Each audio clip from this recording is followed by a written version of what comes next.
ঈশ্বরের নামে শপথ করিতেছি যে বিধি দ্বারা ভারতের সংবিধানের প্রতি আমি অনিষ্ঠা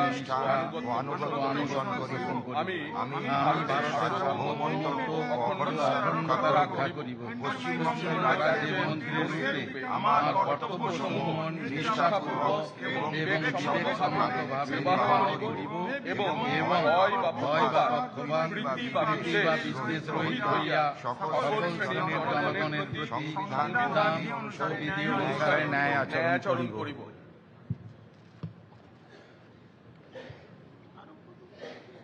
আমি